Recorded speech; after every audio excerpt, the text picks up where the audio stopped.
Welcome to movie brand. കഴിഞ്ഞ കുറച്ച് ദിവസങ്ങളായി നടൻ ബാലയ്ക്കെതിരെ ഗുരുതരമായ ആരോപണങ്ങളുമായാണ് മുൻ ഭാര്യ എലിസബത്ത് രംഗത്തെത്തിയിരുന്നത്. ആദ്യ ഭാര്യ അമൃത സുരേഷ് ബാലയ്ക്കെതിരെ രേഖകളിൽ കൃത്രിമത്വം കാണിച്ചുവെന്ന് ആരോപിച്ച് കേസ് നൽകിയിരുന്നു.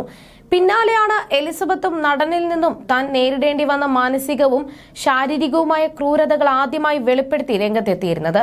എന്നാൽ എലിസബത്തിന്റെ വെളിപ്പെടുത്തലുകളും അതേ തുടർന്നുണ്ടായ വിവാദങ്ങളും ബാലയുടെ രോമത്തിൽ പോലും സ്പർശിച്ചിട്ടില്ലെന്നാണ് ബാലയുടെ പുതിയ പോസ്റ്റ് കണ്ട് പ്രേക്ഷകർ പറയുന്നത്. വരാൻ പോകുന്ന പുതിയ വീഡിയോകളുടെ ചില ഭാഗങ്ങളാണ് പുതിയ പോസ്റ്റിലുള്ളത്. ഭാര്യ കോകിലയ്ക്കൊപ്പമാണ് ബാല വീഡിയോയിൽ പ്രത്യക്ഷപ്പെട്ടിരിക്കുന്നത്.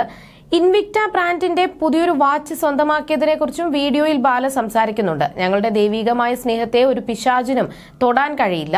ജീവിതത്തിൽ വളർച്ച വേണമെങ്കിൽ സത്യവും പോസിറ്റീവായ കാര്യങ്ങളും മാത്രം ചിന്തിക്കുക, സംസാരിക്കുക, പ്രചരിപ്പിക്കുക, ശരിയായ പങ്കാളിയെ തിരഞ്ഞെടുക്കുക എന്നുമായിരുന്നു ബാല കുറിച്ചത്. കൂടാതെ തന്റെ ലൈഫിലെ ടേണിംഗ് പോയിന്റ് കോകിലയെ ഭാര്യയായി ജീവിതത്തിലേക്ക് കിട്ടിയതാണെന്നും ബാല പറയുന്നുണ്ട്. ബാല എന്ന് പറഞ്ഞ നടനല്ല, ബാല എന്ന വ്യക്തിയുടെ ലൈഫിന്റെ ടേണിംഗ് പോയിന്റ് കോകില വന്നതാണ്. 100% അതാണ് സത്യമെന്നാണ് ബാല പുതിയ വീഡിയോയിൽ പറഞ്ഞത്. എന്നാൽ പ്രതീക്ഷിച്ചതുപോലൊരു സ്വീകാര്യത ഇപ്പോൾ ബാലയുടെ സോഷ്യൽ മീഡിയ പോസ്റ്റുകൾക്ക് ലഭിക്കുന്നില്ല. ബാലയെയും കോകിലയെയും വിമർശിച്ചും പരിഹസിച്ചുമുള്ളതാണ് ഏറെയും കമന്റുകൾ. ബാലയുടെ യഥാർത്ഥ നിറം തിരിച്ചറിഞ്ഞതോടെ വെറുപ്പ് തോന്നുന്നുവെന്നും കമന്റുകളുണ്ട്. കോകിലയ്ക്കൊപ്പം കേരളം വിട്ട് ജന്മനാട്ടിലേക്ക് മടങ്ങിപ്പോകാനും ചിലർ ബാലയോട് കമന്റിലൂടെ ആവശ്യപ്പെടുന്നുണ്ട്. അതേസമയം എലിസബത്ത് ഇത്രയേറെ വെളിപ്പെടുത്തലുകൾ നടത്തിയിട്ടും ബാലയ്ക്കെതിരെ നിയമ നടപടികൾ അധികൃതർ സ്വീകരിക്കാത്തതിലുള്ള അമർഷവും പ്രേക്ഷകർ കമന്റുകളിൽ രേഖപ്പെടുത്തി. നിയമസഹായം ആവശ്യപ്പെട്ട അഭിഭാഷകനെ സമീപിച്ചപ്പോൾ ശക്തമായ തെളിവുകൾ ഇല്ലാത്തതിനാൽ കേസ് നിലനിൽക്കില്ലെന്നാണ് തനിക്ക് മറുപടി കിട്ടിയതെന്നാണ് എലിസബത്ത് കഴിഞ്ഞ ദിവസം പുതിയ വീഡിയോയിലൂടെ പറഞ്ഞത്.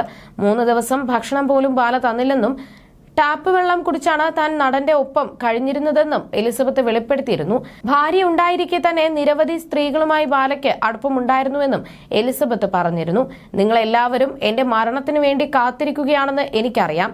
ഞാൻ MD എൻട്രൻസ് എഴുതാൻ കഷ്ടപ്പെട്ട് പഠിച്ച് തയ്യാറായിരുന്നുവെങ്കിലും പരീക്ഷയുടെ 1 മാസം മുൻപ് ഹാൾ ടിക്കറ്റ് എടുക്കാനോ പരീക്ഷ എഴുതാനോ ബാല സമ്മതിച്ചില്ല. അന്ന് വഴക്കുണ്ടാക്കിയപ്പോൾ നല്ല അടി കിട്ടി. കണ്ണ് തുറന്നപ്പോൾ 5-6 സെക്കൻഡിലേക്ക് ഗ്രേ കളർ മാത്രമേ കാണുന്നുണ്ടായിരുന്നുള്ളൂ. ഞാൻ 6 മാസം ബാലയുമായി അകന്നു കഴിഞ്ഞിരുന്നു. അസുഖം മറച്ചുവെച്ചാണ് ബാല എന്നെ വിവാഹം ചെയ്തത്. കല്യാണം കഴിഞ്ഞ് വൈകാതെ തന്നെ പലതവണ ആശുപത്രിയിൽ ബാല അഡ്മിറ്റായി. ഇപ്പോൾ എല്ലാത്തിനും തയ്യാറായാണ് ഞാൻ നിൽക്കുന്നത്. പേടിച്ച് എനിക്ക് മതിയായി എന്നുമാണ് എലിസബത്ത് വെളിപ്പെടുത്തിയത്. ഞാൻ കൂടെ ഉണ്ടായിരുന്ന സമയത്ത് കോളുകളും പല മെസ്സേജുകളും കണ്ടിട്ട് ഞാൻ ചോദിച്ചിരുന്നു. ഞാൻ എന്റെ കുട്ടിയെപ്പോലെ തന്നെ കാണുന്ന ഒരാളാണ്, അനാഥയാണ്, ആ കുട്ടിക്ക് വട്ടാണ് എന്നൊക്കെ മറുപടിയായി പറഞ്ഞു. സ്ത്രീകൾക്കെല്ലാം അതുകൊണ്ടാണ് റിപ്ലൈ ചെയ്യുന്നത് എന്നും പറഞ്ഞു. കുട്ടിയെ എങ്ങനെയാണ് കാണുന്നതെന്നിപ്പോൾ നമ്മൾ കണ്ടുവെന്നും എലിസബത്ത് പറഞ്ഞിരുന്നു.